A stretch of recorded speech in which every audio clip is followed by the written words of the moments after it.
Hello, welcome to the JEE NEET academy. आप सभी का बहुत बहुत स्वागत है इस पढ़ने पढ़ाने के महफिल में। My self MD Masroor Alam and I have done my BTech from IIT BHU।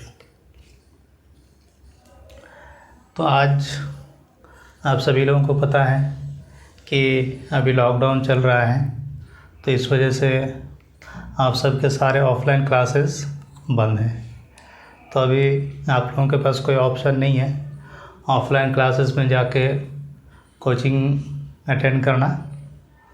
तो इसलिए हम लोगों ने सोचा कि इस मुसीबत के टाइम पे हम लोग ऑनलाइन क्लासेस का अरेंजमेंट करें, ताकि आप लोग अपने घर पे ही रह के अपने जेईई का या फिर अपने बोर्ड का प्रिपरेशन कर सकें।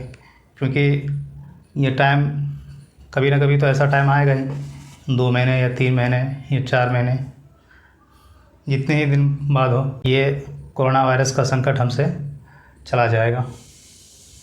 और आई होप कि ये जो संकट है बहुत जल्दी चला जाए, ताकि हम सब की जो लाइफ है वो नॉर्मल हो सके फिर से। तो लेकिन मान लिए अगर ये पेंडेमिक जो है 2 महीने बाद ख़त्म होता है या फिर 3 महीने बाद ख़त्म होता है, फिर आप जब ऑफलाइन कोचिंग में जाएंगे तो आपके मन में हमेशा हेजिटेशन होगा कि अभी भी कहीं इसके प्रॉब्लम तो हमें देखने को नहीं मिलेगा। तो चलिए आज हम लोग स्टार्ट करने जा रहे हैं मैट्रिक्स एंड डिटर्मिनेंट। अब इस चैप्टर की क्या अहमियत है आपके बोर्ड एग्ज़ाम में और आपके जेईई एग्ज़ाम में। आपके बोर्ड एग्ज़ाम में इसका काफ़ी ज़्यादा वेटेज होता है, लगभग 15 नंबर के क्वेश्चन पूछे जाते हैं इसमें से। और आपके जो जेईई के एग्ज़ाम होते हैं उसमें भी इसमें से 15 नंबर के क्वेश्चन पूछे जाते हैं। तो नंबर के लिहाज से अगर देखा जाए तो ये चैप्टर आपका बहुत ही ज़्यादा इम्पोर्टेंट है। और इस चैप्टर की सबसे ख़ास बात ये है कि आपको चाहे ट्रिग्नोमेट्री आता हो या नहीं आता हो, डिफरेंशिएशन आता हो या ना आता हो, चाहे आपको अलजेब्रा आता हो या ना हो, लेकिन आपको ये चैप्टर बिल्कुल समझ में आएगा, उसमें कोई दिक्कत वाली बात नहीं है। इस चैप्टर की सबसे ख़ास बात यही है कि आज मैं आप लोगों को स्टार्ट करूँगा और आपको अभी से समझ में आने लग जाएगा। तो ये चैप्टर इजी भी होता है। आप इस चैप्टर में अगर 15 नंबर के क्वेश्चन पूछे जाते हैं तो आप अपने बोर्ड में 15 में से 15 नंबर ला सकते हैं। जेईई में हो सकता है कि कुछ डिफ़िकल्ट क्वेश्चन हो सकता है कि आप 15 में से 15 नंबर ना ला सकें, लेकिन अगर आप ध्यान से पढ़ेंगे तो आप जेईई में भी इसमें 15 में से 15 नंबर ला सकते हैं। जब मैं यहाँ पे, क्योंकि ये मैथ्स का कोर्स है, तो मैथ्स के कोर्स में आपको प्रैक्टिस की बहुत ज़्यादा ज़रूरत होती है। अगर मैं आपको सारे क्वेश्चन सॉल्व करा दूं A to Z NCERT का, लेकिन अगर आप खुद से उसको सॉल्व करके नहीं देखेंगे तो भी आप अच्छा नहीं कर पाएंगे सिर्फ वीडियो देख के। चाहे आप किसी भी टीचर से पढ़ें, चाहे हमसे पढ़ें या कोई भी और दूसरे टीचर से पढ़ें, सिर्फ आप वीडियो देखने से कुछ हासिल आपको नहीं होगा। आप लोगों से मेरा एक सजेशन है कि आप लोग जब भी इस वीडियो को देख रहे होंगे, मान लिया 30 मिनट्स का वीडियो हो या फिर 1 घंटे का वीडियो हो, तो आप जब भी मैं कोई भी क्वेश्चन आपको सॉल्व कराऊं बोर्ड में, तो आप वीडियो को पॉज करके सबसे पहले आप खुद से उस क्वेश्चन को सॉल्व करें। चाहे गलत ही सही, आपको कुछ भी समझ में ना आ रहा हो, आपको नहीं पता चल रहा है कि आप क्वेश्चन को कैसे सॉल्व करें या ना करें, लेकिन फिर भी आप वीडियो को पॉज करके उसको एक बार ट्राई ज़रूर करें। मैं ये क्यों कह रहा हूँ आप लोगों से, क्योंकि अगर आप लोग वीडियो देखने के साथ ही साथ अगर प्रैक्टिस करते रहेंगे तो इससे आपको चीज़ें बार बार रिवाइज़ करने की ज़रूरत नहीं पड़ेगी, और ये चीज़ आपको लॉन्ग टर्म तक हेल्प करेगा और याद रहेगा। क्योंकि जब आप खुद से सॉल्व करेंगे तो आप कुछ ना कुछ मिस्टेक करेंगे उसमें, फिर जब मैं उसे बोर्ड में सॉल्व कराऊँगा तो आपके दिमाग में वो क्लिक करेगा कि चलो भाई मैंने यहाँ पे गलती की, तो फिर वो आपकी गलती सुधर जाएगी और वो चीज़ें आपको लंबे टाइम तक याद रहेगा। लेकिन आप अगर सिर्फ वीडियो ही देखते चले जाएंगे तो आपको बार बार वीडियो देखना पड़ सकता है। तो इसलिए मैं आपको रिक्वेस्ट करूँगा कि आप लोग जब भी वीडियो देखें तो पेन और आपका जो नोटबुक है वो लेके बैठें और साथ साथ सॉल्व करने की कोशिश ज़रूर करें। तो आई होप कि आप लोग मेरी इन बातों को फॉलो करेंगे, और अगर आप लोग फॉलो करेंगे तो आप लोगों को बहुत ज़्यादा बेनिफिट होने वाली है। तो चलिए हम लोग शुरू करते हैं मैट्रिक्स।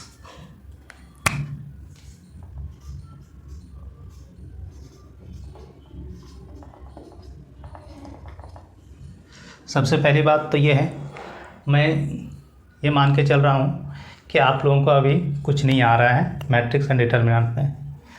तो मैं पूरी बेसिक से थ्योरी पढ़ाऊँगा 1 या 2 क्लास में, उसके बाद से हम लोग क्वेश्चन करना स्टार्ट करेंगे। हो सकता है कि कुछ बच्चे का थ्योरी थोड़ा बहुत क्लियर हो तो वो सोचेंगे कि हम डायरेक्ट हमें क्वेश्चन ही करा दीजिए। तो अगर आपको लगता है कि आपको थ्योरी बहुत अच्छे से आती है तो आप इस वाले वीडियो को स्किप कर सकते हैं, और जो जहाँ से हम लोग क्वेश्चन स्टार्ट करेंगे वहाँ से आप देख सकते हैं। लेकिन मेरा सजेशन होगा कि आप इस वीडियो को भी ज़रूर देखें, इसलिए कि हो सकता है कि आपको आता हो, बहुत सारी चीज़ें आता हो, लेकिन बहुत सारी चीज़ें आपको नहीं भी आती होगी। तो इसलिए मेरा सजेशन होगा कि आप लोग वीडियो को शुरू से देखें, उससे आपको काफ़ी बेनिफिट मिलेगी। क्योंकि मैं जब क्वेश्चन सॉल्व कराऊंगा तो मैं फिर क्वेश्चन सॉल्व कराते टाइम आपको बताऊंगा कि ये चीज़ें मैंने यहाँ पे बताई थी। अगर आपने ये वीडियो स्किप कर दिया तो फिर हो सकता है कि आपको थोड़ी बहुत दिक्कत आए। तो आप लोगों से रिक्वेस्ट है कि आप लोग वीडियो को शुरू से देखें, उससे आपको काफ़ी बेनिफिट होगी और आपका टाइम बचेगा। स्टूडेंट को लगता है कि हमको थोड़ा बहुत थ्योरीज वगैरह आता है तो हम जल्दी जल्दी से क्वेश्चन को करते हैं। वो ऐसा इसलिए सोचते हैं कि ताकि उनका टाइम बचे, लेकिन एक्चुअली में अगर देखा जाए तो इससे उनका टाइम बचता नहीं है, हालांकि और ज़्यादा टाइम लग जाता है। क्योंकि जब मैं उस टाइम क्वेश्चन कराऊंगा तो आपको मान लिए वो चीज़ जो मैं बताऊंगा उस क्वेश्चन में आपको नहीं आती होगी, तो आप कंफ्यूज होंगे। फिर दोबारा फिर इस वीडियो पे आएंगे, फिर इसको देखेंगे, फिर उसको देखेंगे, इससे काफ़ी ज़्यादा आपका टाइम ख़राब हो सकता है। तो मैं आपसे रिक्वेस्ट करूँगा कि अगर आपको ये आती भी होगी थ्योरी तो आप थोड़ा फास्ट फॉरवर्ड करके ही सही, लेकिन इस वीडियो को ज़रूर देखें स्टार्टिंग से। तो सबसे पहले हम लोग बात करते हैं कि मैट्रिक्स। तो मैट्रिक्स होता क्या है? हम लोग 2 चीज़ें पढ़ते हैं इसमें, एक मैट्रिक्स और डिटर्मिनेंट। तो हम लोग पहले मैट्रिक्स पढ़ते हैं। तो मैट्रिक्स होता क्या है? मैट्रिक्स का क्या कोई वैल्यू होता है या फिर क्या होता है? तो हम आपको बता दें कि मैट्रिक्स का कोई वैल्यू नहीं होता है। Matrix simply arrangement of number. Matrix में हम लोग सिर्फ नंबर के नंबर्स को अरेंज करते हैं, उसे हम लोग मैट्रिक्स कहते हैं।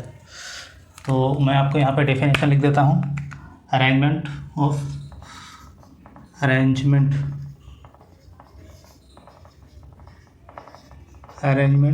ऑफ नंबर, यानी मैट्रिक्स में हम लोग सिर्फ नंबर का जो अरेंजमेंट है उसी को हम लोग करते हैं। अब मैट्रिक्स होता क्या है, कितने तरह के मैट्रिक्स होते हैं? तो आपका मैट्रिक्स लिखने का आपका सिंबल है। इसके अंदर हम लोग मैट्रिक्स में जो भी एलिमेंट होते हैं उसे हम लोग लिखते हैं। तो फॉर एग्ज़ाम्पल के लिए 2 0 3 4 2 1 6 9 12, ये आपका मैट्रिक्स है। अब इसमें जो ये रो जो इस तरह से लिखा हुआ है इसका भी कुछ नाम होगा, ये जो ऐसे लिखा हुआ है इसका भी कुछ नाम होगा, इसको जो हम लोग डिनोट करेंगे उसका भी कुछ नाम होगा। तो सबसे पहले हम लोग देखते हैं कि इनका जो नंबर है इनको हम लोग कैसे कैसे डिनोट करते हैं। तो हम लोग एक स्टैंडर्ड मैट्रिक्स लेते हैं, उसके बाद मैं आप लोगों को समझाता हूँ कि मैट्रिक्स को हमेशा कैपिटल लेटर से ही हम लोग डिनोट करते हैं। चाहे वो आपका कैपिटल ए हो, कैपिटल बी हो, कैपिटल सी हो, कैपिटल एक्स वाई कुछ भी हो, वो कैपिटल में ही आपका डिनोट होगा। तो हम लोग एक स्टैंडर्ड मैट्रिक्स को लेते हैं। ये आपका 1 1, ये 1 2, ये 1 3, ये 2 1, ये 2 2, ये 2 3, ये 3 1, ये 3 2, ये 3 3। अब ये हमारे पास स्टैंडर्ड मैट्रिक्स होता है। अब इसमें जितने भी नंबर हैं ये हमारा एलिमेंट है। इसके अंदर जितने भी नंबर होते हैं, चाहे यहाँ पे जिस तरह से 9 है, यहाँ पे 6 भी हो सकता था, 8 भी हो सकता था, यानी कुछ भी इसके अंदर लिखा हो उसे हम लोग एलिमेंट बोलते हैं। तो हम लोग सबसे पहले एलिमेंट को देख लेते हैं कि आप लोग थोड़ा थोड़ा लिखते भी रहें, इनको नोट्स बनाते रहें। तो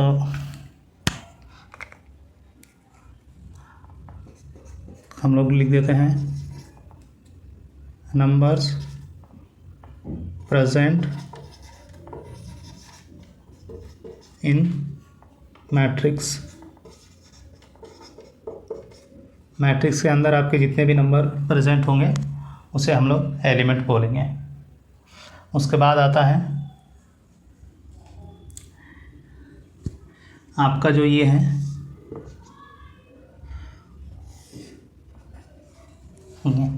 इसका भी एक नाम है, ये आपका रो है, रो, ये आपका कॉलम है, कॉलम। यानी किसी भी मैट्रिक्स में अगर वो हॉरिजॉन्टली अगर हम इसे बोलें तो ये आपका रो होगा, अगर वर्टिकली बोलें तो वो आपका कॉलम होगा। तो यहाँ पे हम लोग लिख लेते हैं कि रो क्या होता है और कॉलम क्या होता है। ये जो दो टर्म है रो और कॉलम, इसमें स्टूडेंट बहुत ज़्यादा कंफ्यूज होते हैं। कभी वो समझते हैं कि इनको कॉलम समझ लेते हैं, इनको रो समझ लेते हैं, कभी इनको कॉलम समझ लेते हैं, कभी इसको रो समझ लेते हैं। इसमें बच्चे बहुत ज़्यादा कंफ्यूज होते हैं। तो इस कन्फ्यूज़न को दूर करने के लिए मैंने आप लोगों को एक ट्रिक लिखा है। जैसे ये रो है तो हम आर को ऐसे बढ़ा देंगे। इट मीन्स कि अगर हम आर ऐसे लिखना चाहें तो हम इसको ऐसे लिख सकते हैं। यानी अगर ये हॉरिजॉन्टली ऐसे जाता है तो उसे हम लोग रो बोलते हैं। तो हम यहाँ पे लिख देते हैं नंबर्स which is denoted या फिर present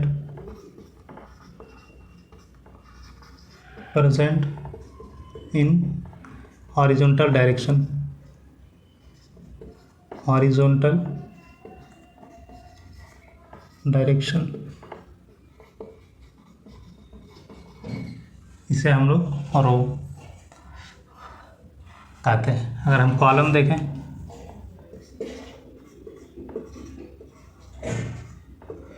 हम कॉलम को याद रखने का क्या तरीका है, हम लोग यहाँ पे सी ओ, उसके बाद यहाँ देखिए एल एल लिखा हुआ, एल एल मीन्स एल हम लोग ऐसे लिखते हैं। मीन्स आप इसे समझ सकते हैं कि जो वर्टिकली प्रेजेंट होता है उसे हम लोग कॉलम बोलते हैं।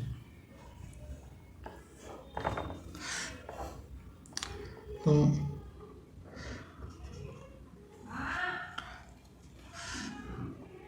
Number which is present in vertical direction, यानी वर्टिकल डायरेक्शन में जो भी नंबर डिनोट होगा उसे हम लोग कॉलम कहेंगे। तो अब हमने रो समझ लिया, कॉलम समझ लिया। अब जो यहाँ पे ये नंबर दिया हुआ है A11, A12, A13, A21, A22, A23, A31, A32, A33, इसका क्या मतलब है? इसका सिंपली मतलब ये है कि अगर हम इसको लिखें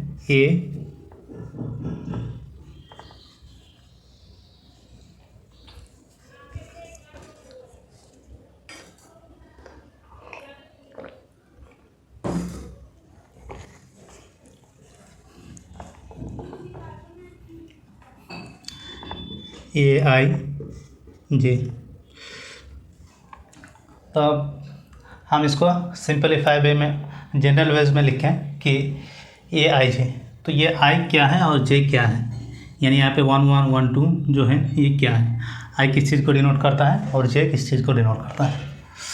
तो आपका जो I है वो आपका रो को डिनोट करता है, और आपका जो J है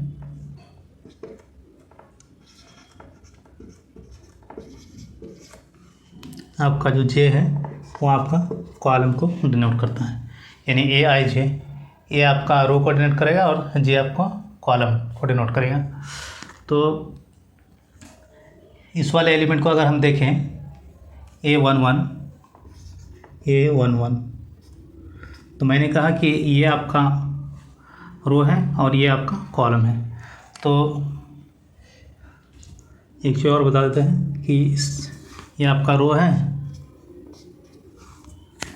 तो ये आपका R1 या R2 और ये आपका R3 होता है, और जो ये आपका है ये आपका C1, C2 और C3, यानी ये आपका जो हॉरिजॉन्टल बेस में है वो आपका रो है।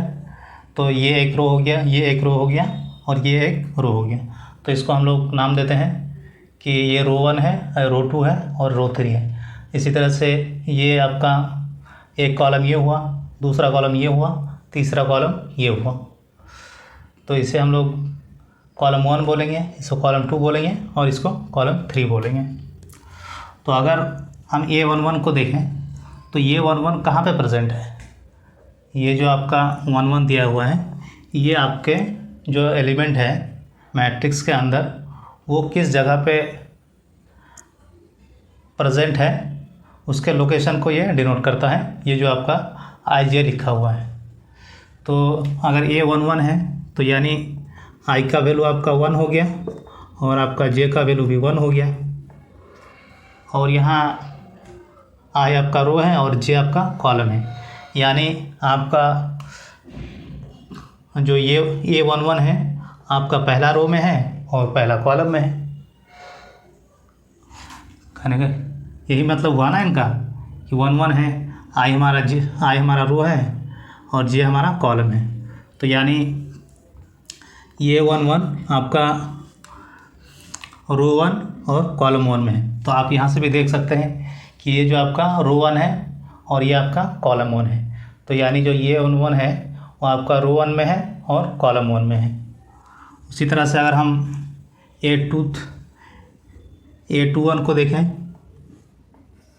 A21 तो ये क्या हो जाएगा आपका, तो यहाँ पे I का वैल्यू क्या हो गया, 2 हो गया और J का वैल्यू 1 हो गया। तो I तो हमारा रो है और J हमारा कॉलम है। तो हम इसको क्या बोलेंगे कि ये जो ये 2 1 है ये कहाँ पे प्रेजेंट है, यानी ये दूसरे रो और पहले कॉलम में। तो आप यहाँ से भी देख सकते हैं कि ये A22 जो है ये दूसरे रो में है लेकिन पहले कॉलम में है। और अगर A22 की बात करें हम लोग तो ये कहाँ पे है, तो I का वैल्यू आपका 2 हो गया और J का भी वैल्यू 2 हो गया। तो ये 2 2, तो यहाँ हमें क्या, ये I हमारा रो है और J हमारा कॉलम है, यानी I का वैल्यू 2 और J का वैल्यू 2, यानी दूसरा रो दूसरा कॉलम। चलिए हम यहाँ पे देखते हैं कि जो हमारा A22 है वो ये है। तो अगर हम देखें ये हमारा दूसरा नंबर का कॉलम है, यानी रो है, ये दूसरा रो है और ये आपका दूसरा कॉलम है, यानी ये 2 जो है ये दूसरे कॉलम में है और दूसरे रो में है और दूसरे कॉलम में है। तो आई होप कि आप लोगों को जो ये नोटेशन है वो समझ में आ गया होगा।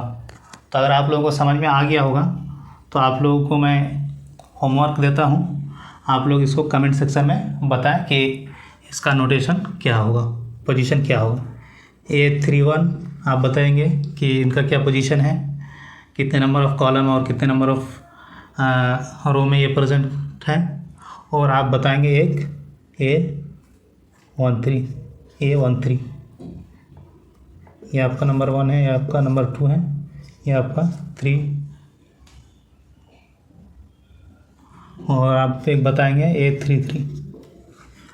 तो ये तीनों आप लोग निकाल के कि ये कितने नंबर के कॉलम में है और कितने नंबर के रो में प्रेजेंट है, इसे आप लोग निकाल के कमेंट सेक्शन में ज़रूर बताइएगा। तो आई होप कि इतना आप लोगों को समझ में आ गया होगा। तो उसके बाद हम लोग देखते हैं कि जो ये मैट्रिक्स है ये कितने टाइप के होते हैं। तो आप लोग इसका स्क्रीनशॉट ले लीजिए, उसके बाद हम इसे इरेज करेंगे और फिर आगे हम लोग देखेंगे कि कितने टाइप के ऑफ मैट्रिक्स होते हैं। तो आई होप कि आप लोगों ने इसका स्क्रीनशॉट ले लिया होगा। तो अब मैं इसको इरेज करता हूँ।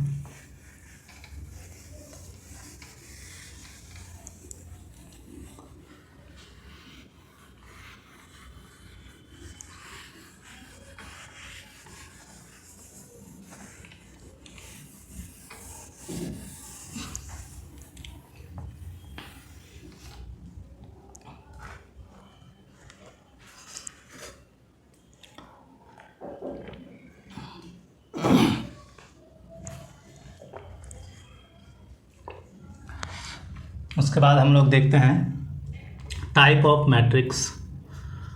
टाइप ऑफ मैट्रिक्स यानी कितने टाइप के मैट्रिक्स होते हैं। तो अगर हम पहला लिखें कि रो मैट्रिक्स,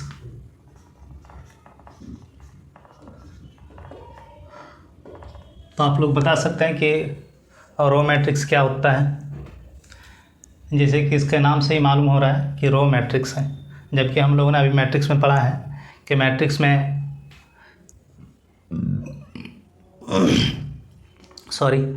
कि number of column, number of row भी होता है, नंबर ऑफ़ कॉलम भी होता है। तो अब ये रो मैट्रिक्स क्या है। तो रो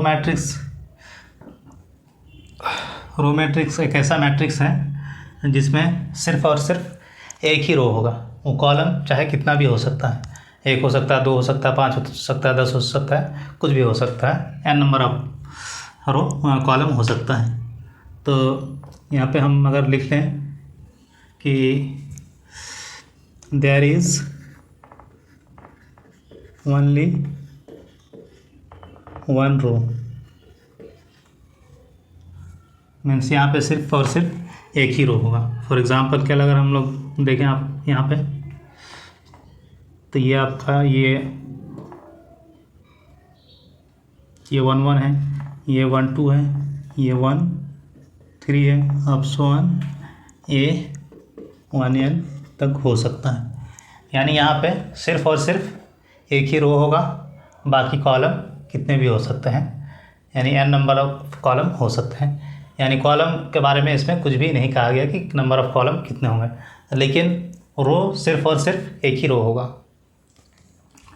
अगर हम दूसरा बताएं कि कॉलम मैट्रिक्स क्या होता है।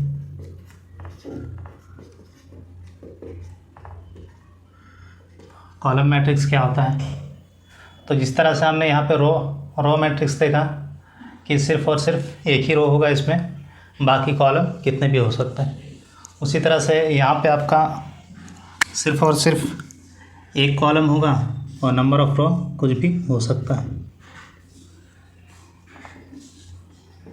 There is only one column, ये आपका देयर इज़ है, there is only one row यहाँ पे, and there is only one column. इसका अगर हम एग्जांपल देखें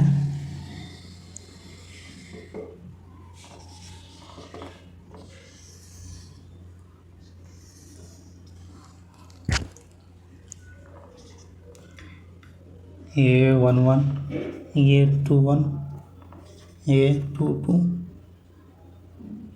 A31, A41, A51 and so on, AN1।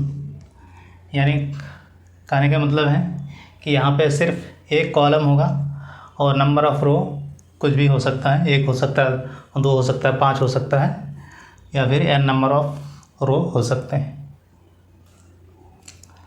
तो अब हम लोग देखते हैं कि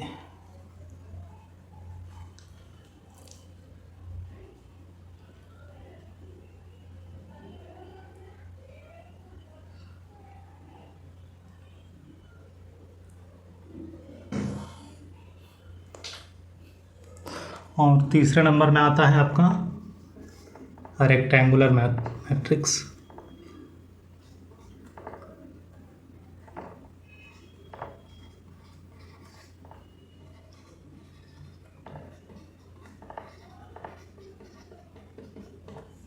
correct.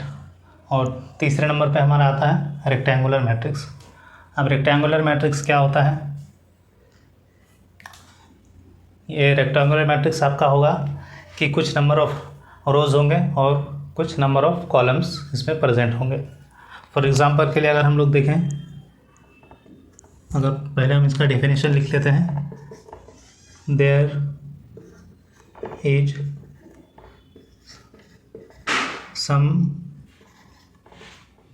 Column and some rows. यानी यहाँ पे आपका कुछ कॉलम्स होंगे और कुछ रोज़ होंगे। तो एग्ज़ाम्पल के लिए अगर हम लोग देखें, मैं यहाँ पे इसको मिटाता हूँ, इस चीज़ को मैं यहाँ पे लिख देता हूँ।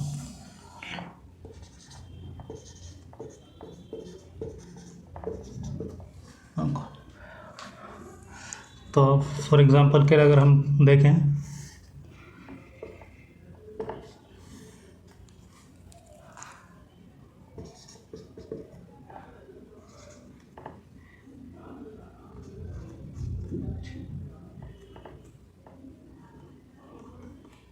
A11, A12, A13, A21, A22, A23।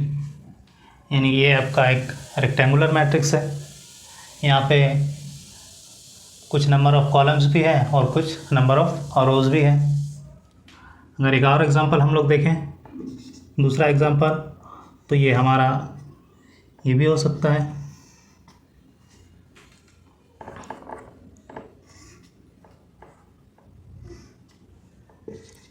A11, A12, A13, A21, A22, A31, A32।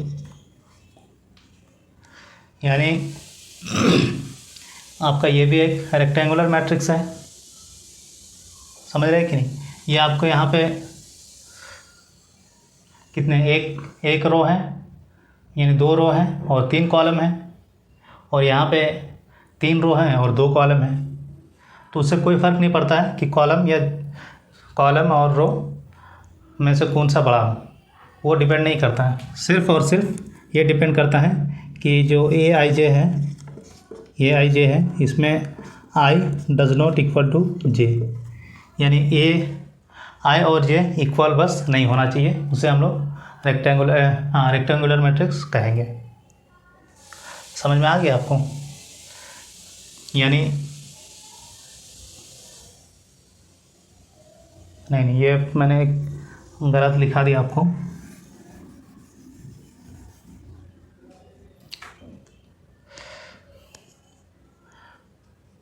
तो इसमें हम लोग लिख सकते हैं इसको कि ये हमारा 3:2 है और 2:3 है। यानी ये जो है हमारा, ये हमें बताता है कि इस मैट्रिक्स में कितने नंबर ऑफ़ कॉलम्स हैं और कितने नंबर ऑफ़ रोज़ हैं। तो ये पहला वाला जो नंबर है आपका, ये हमेशा आपका रो को डिनोट करता है, और दूसरा वाला कॉलम को डिनोट करता है। यानी अगर आपका 3:2 लिखा है तो ये आपका रो को डिनोट करेगा और ये आपका कॉलम को, तो ये आपका कॉलम को डिनोट करेगा। तो इस हिसाब से आपका ये देखिए, ये नहीं सॉरी हम गलत लिख दिए यहाँ पे। ये आपका यहाँ पे रो 2 है और कॉलम 3 है। यहाँ पे आपका रो 3 है और कॉलम आपका 2 है। यानी बाद वाला नंबर आपका कॉलम को डिनोट करेगा और पहला वाला जो नंबर है वो आपका रो डिनोट करेगा। तो यहाँ नंबर ऑफ़ रो कितने हैं, 1 2 3 और कॉलम है 1 2, तो यानी 3:2। तो इसको अगर हम जनरल वेज में लिखें तो क्या होगा, जनरल वेज में अगर हम लिखें इसको तो इसको हम लिखते हैं 1 1 1 2 and so on A1 N। और इसी तरह से हम अगर A21 A22 and so on A2N। तो इसी तरह से अगर हम इसको लिखें तो ये हमारा आएगा M1 और ये आपका M2 and so on AMN।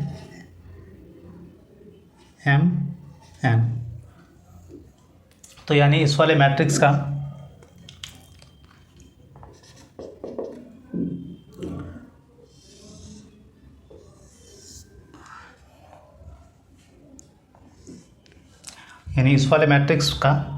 आपका क्या ऑर्डर होगा। आप लोग ऑर्डर इसका बताइए कि जैसे यहाँ पे हम लोगों ने बताया कि इसका ऑर्डर जो है 3:2 होगा, यानी 3 रो होगा और 2 कॉलम होगा। तो उसी तरह से यहाँ पे कितना होगा, यहाँ कितने नंबर ऑफ़ रो हैं, यहाँ पे नंबर ऑफ़ रो आपका m है, यानी ये 1 2 3 अप टू m तक जाता है। अगर कॉलम की बात करें हम तो 1 2 3 4 अप टू n तक जाता है। तो यानी अगर इसका हम ऑर्डर की बात करें तो ये हमारा हो जाएगा m क्रॉस n, यानी ये जो हमारा मैट्रिक्स है इसका ऑर्डर आपका m क्रॉस n होगा। तो यहाँ पे अगर हम हमारा रेक्टेंगुलर मैट्रिक्स है तो इसमें आपका जो n है m है कभी भी बराबर नहीं होना चाहिए n के। अगर m n के बराबर नहीं है तब ये आपका रेक्टेंगुलर मैट्रिक्स होगा, वरना ये रेक्टेंगुलर मैट्रिक्स नहीं होगा। क्योंकि ये अगर बराबर हो जाएगा तो क्या होगा, जितने नंबर ऑफ रो होंगे उतने ही नंबर ऑफ कॉलम्स होंगे, तो ये आपका रेक्टेंगुलर नहीं होगा, ये आपका स्क्वायर मैट्रिक्स हो जाएगा।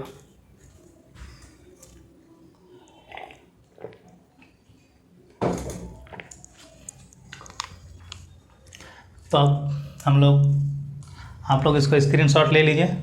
उसके बाद हम लोग देखते हैं स्क्वायर मैट्रिक्स के बारे में। स्क्वायर मैट्रिक्स के बाद हम इन सारे मैट्रिक्स को एक बार समराइज़ करेंगे और फिर आपको समझ में आएगा कि इन सारे मैट्रिक्स में डिफरेंसेस क्या हैं।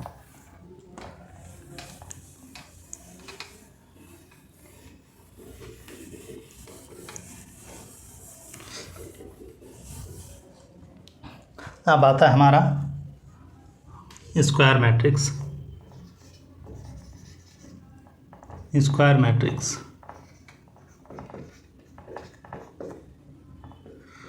अब स्क्वायर मैट्रिक्स क्या होता है, स्क्वायर का आप लोगों को मतलब पता ही होगा कि अगर कोई भी नंबर है, किसी भी नंबर को हम अगर स्क्वायर करते हैं उसका क्या मतलब है, 2 का स्क्वायर, 3 का स्क्वायर, 4 का स्क्वायर, इसका क्या मतलब होता है। 2 का स्क्वायर का क्या मतलब है, 2 × 2। 3 का स्क्वायर का क्या मतलब है, 3 × 3। 4 का स्क्वायर का क्या मतलब है, 4 × 4। यानी हमने अभी देखा कि ये जो क्रॉस में है इसमें एक जो है रो को डिनोट करता है, एक कॉलम को डिनोट करता है। तो अगर ये दोनों ही बराबर हैं तो उसको हम लोग स्क्वायर मैट्रिक्स बोलेंगे, चाहे वो 2x2 हो या फिर 3x3 हो या फिर आपका 4x4 हो, उससे हमें मतलब नहीं है। लेकिन आपका अगर स्क्वायर है इट मीन्स कि वो दोनों बराबर होगा, कॉलम और रो उनमें दोनों ही बराबर होंगे। तो चलिए हम लोग देखते हैं। अगर हम एक 2x2 मैट्रिक्स लिखें, 2x2 मैट्रिक्स है अगर, तो उसमें एलिमेंट क्या होगा, एक 1 1 होगा और ये 1 2 होगा और ये आपका 2 1 होगा, ये आपका 2 2 होगा। यही तो होगा हमारा 2 2 2x2 का स्क्वायर मैट्रिक्स आपका यही तो होगा। अगर 3x3 अगर हम लिखें, 3x3 तो आपका हो जाएगा, ये आपका 3 हो जाएगा, ये 1 2 हो जाएगा, ये 2 1, ये 2 2, ये आपका 2 3, ये आपका 3 1, ये आपका 3 1 हो जाएगा, ये आपका 3 3 हो जाएगा और आपका एक 3 2 हो जाएगा आपका ये। तो देख रहे हैं, अगर 3x3 होगा तो उसमें नंबर ऑफ़ रोज 3 होगा और नंबर ऑफ़ कॉलम्स 3 होंगे। तो अगर इसको जनरल वेज में हम लिखें तो क्या हो सकता है, ये एक मैट्रिक्स है और हम उसे m×n का हमें लिखना है मैट्रिक्स। तो ये 1 1 होगा, ये 1 2 होगा, अब सॉन ये 1 n होगा और इसी तरह ये 2 1 होगा, ये 2 2 होगा और ये 2 n हो जाएगा आपका। और उसी तरह से आपका ये m1 होगा, ये m2 होगा, अब सॉन ये mn होगा। तो ये आपका, अगर हम इसे बोलें कि ये स्क्वायर मैट्रिक्स है तो इसके लिए कंडीशन क्या होनी चाहिए कि आपका जो m और n ये दोनों बराबर होने चाहिए, तभी ये स्क्वायर मैट्रिक्स होगा। और अगर ये बराबर नहीं होता है तो आपका क्या होगा, तो आपका रेक्टेंगुलर मैट्रिक्स हो जाएगा। और अगर इसमें m का वैल्यू 1 हो जाए और n का वैल्यू n हो जाए तो आपको क्या हो जाएगा, ये आपका रो मैट्रिक्स हो जाएगा। अगर n का वैल्यू 1 हो जाता है और m का वैल्यू m ही रहता है तो आपका क्या हो जाएगा, वो आपका कॉलम मैट्रिक्स होगा। तो इसको हम लोग एक जनरल वेज में लिखते हैं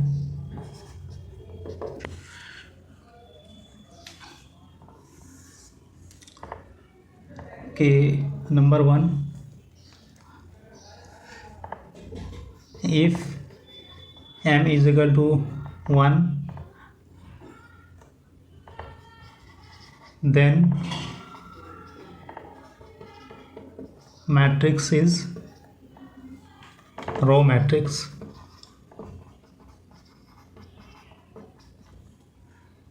अगर हम नंबर 2 में देखें, if n is equal to 1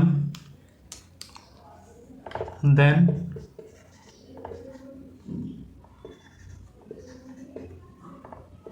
matrix is called as column matrix।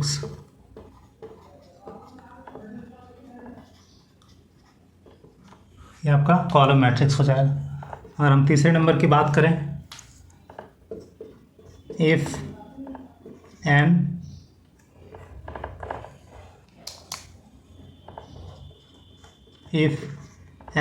does not equal to m या फिर m does not equal to n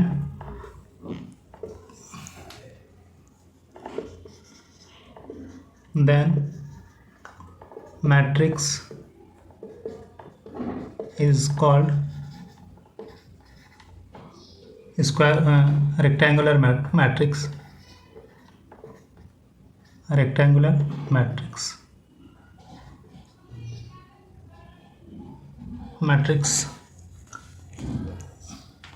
चौथा नंबर आपका है if m is equal to n then matrix is called square matrix. Square matrix. तो ये हमारे पास ये जो 4 कंक्लूज़न है ये आपका काफ़ी इम्पोर्टेंट है। बोर्ड में आपको जो ऑब्जेक्टिव क्वेश्चन आता है उसमें से इन चारों में से एक ना एक आपको देखने को मिलेगा ही मिलेगा मैट्रिक्स में से। कि अगर यहाँ पे अगर वैल्यू 1 हो जाए तो यानी हमने क्या पढ़ा कि अगर सिर्फ और सिर्फ एक रो हो, नंबर ऑफ़ कॉलम्स कितने भी हो उससे हमें फ़र्क नहीं पड़ता है, तो उसको हम लोग रो मैट्रिक्स बोलते हैं।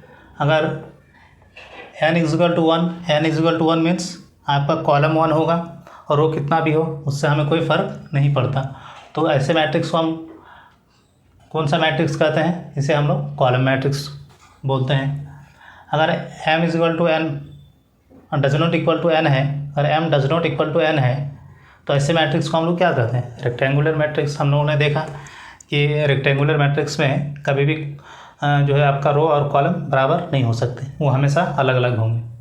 और चौथा हमारा आता है m is equal to n, यानी अगर नंबर ऑफ़ रोज़ और नंबर ऑफ़ कॉलम बराबर हो जाए तो ऐसे मैट्रिक्स को हम लोग स्क्वायर मैट्रिक्स बोलते हैं।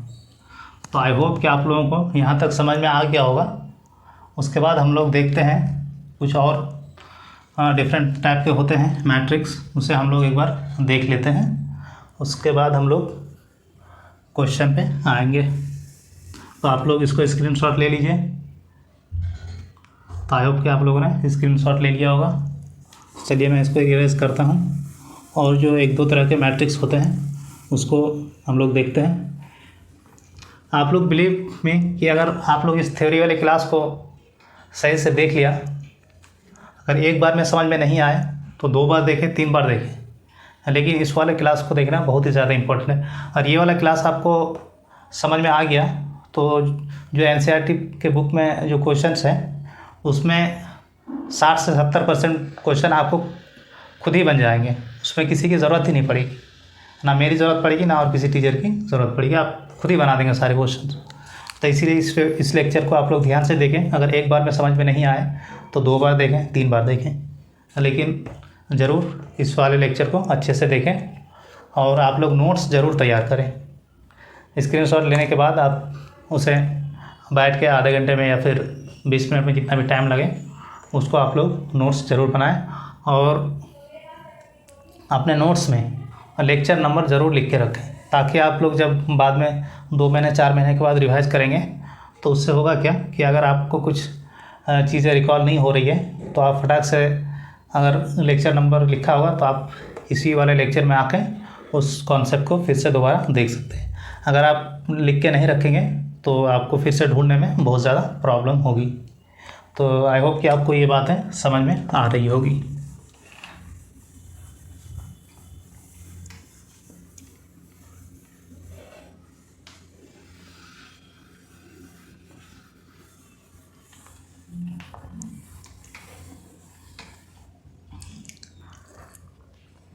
तो अब हमारा आता है एक डायगोनल मैट्रिक्स।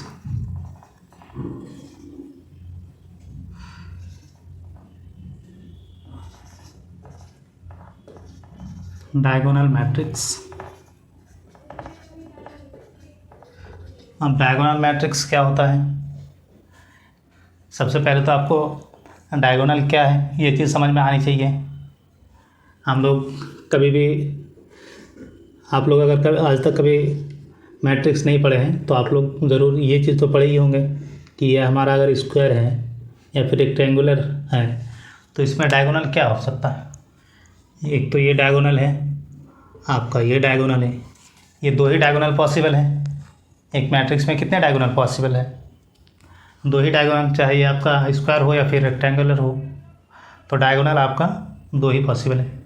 अगर ये पेंटागन है तो फिर उसमें ज़्यादा डायगोनल हो सकता है, अगर ये हेक्सागन है तो फिर और ज़्यादा आपका डायगोनल हो सकता है। तो वो चीज़ें हम अभी नहीं देख रहे हैं, हम सिर्फ ये चीज़ देख रहे हैं कि डायगोनल किसे बोलते हैं। यानी एक कॉर्नर से दूसरे कॉर्नर तक अगर किसी 2 पॉइंट को हम लोग ज्वाइन करते हैं तो उसे डायगोनल कहते हैं। तो इसी तरह से मैट्रिक्स में भी यही होगा। तो मैट्रिक्स में अगर हम लोग लिखें A11 A12 A13 अब so on A1n, इसी तरह से आपका ये आपका M1 हो जाएगा, ये M2 हो जाएगा और ये आपका Mn हो जाएगा। यानी कहने का मतलब है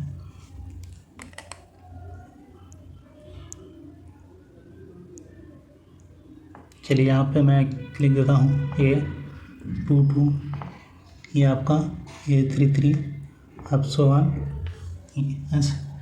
तो यहाँ पे जो डायगोनल मैट्रिक्स है तो ये हमारा डायगोनल है, एक ये है, सॉरी आपका एक ये डायगोनल है और आपका एक ये डायगोनल है, आपका एक ये दो डायगोनल मैट्रिक्स में भी उसी तरह से डायगोनल होते हैं। लेकिन मैट्रिक्स में एक चीज़ है कि हम लोग सिर्फ और सिर्फ इसी डायगोनल की ही बात करते हैं। अगर हम कहीं पे भी डायगोनल मैट्रिक्स या डायगोनल के बारे में कहीं भी हम अगर हमको मैट्रिक्स में कहा जाएगा तो उसका सिर्फ और सिर्फ मतलब इस वाले डायगोनल की होगी, ना कि इस वाले डायगोनल को हम लोग मैट्रिक्स या डिटर्मिनेंट में कहीं नहीं पढ़ेंगे इस वाले मैट्रिक्स को। तो इसको हम लोग मिटा देते हैं, जब हम इसको पढ़ेंगे ही नहीं, हम सारी बात उस वाले डायगोनल की ही करेंगे।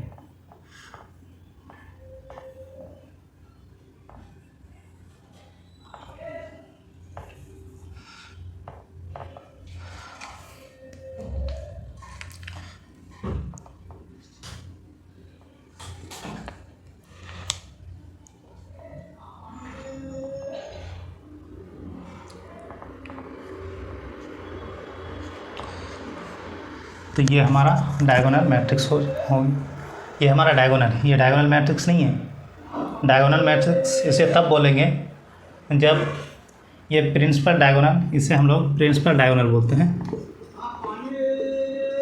प्रिंसिपल डायगोनल, इसे हम लोग प्रिंसिपल डायगोनल बोलते हैं। तो अगर इस प्रिंसिपल डायगोनल को छोड़ के जितने भी बाकी एलिमेंट्स हैं अगर वो जीरो हो जाएगा इस मैट्रिक्स में तो उसे हम लोग डायगोनल मैट्रिक्स बोलेंगे।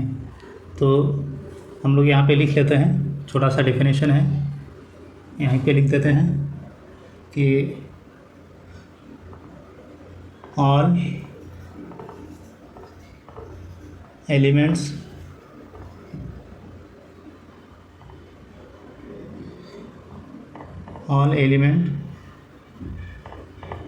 should be zero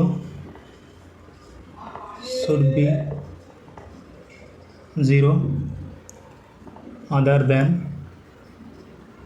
principal diagonal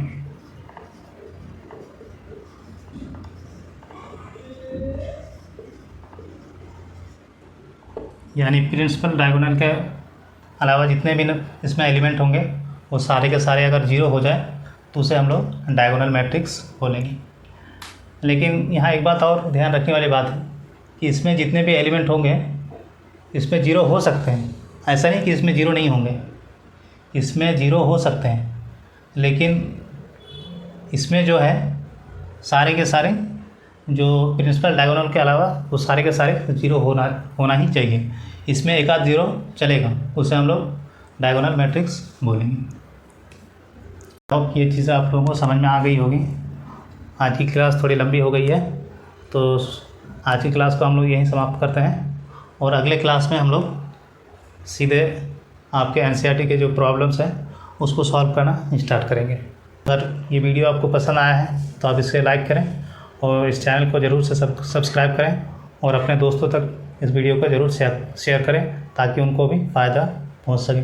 share करने से फ़ायदा ये होगा कि अगर आप लोग सेम चैप्टर में पढ़ाई कर रहे हैं, कुछ प्रॉब्लम आती है तो आप लोग मिल के उस चीज़ को सही से पढ़ पाएंगे, क्योंकि अगर एक ही टीचर से पढ़े होंगे तो कॉन्सेप्ट आप लोगों का सेम तरह का ही होगा, जिससे आप दोनों को ही हेल्प मिलेगा जब आप लोग किसी भी चीज़ को डिस्कस करेंगे। तो thank you so much for watching this video. जय हिंद, जय भारत।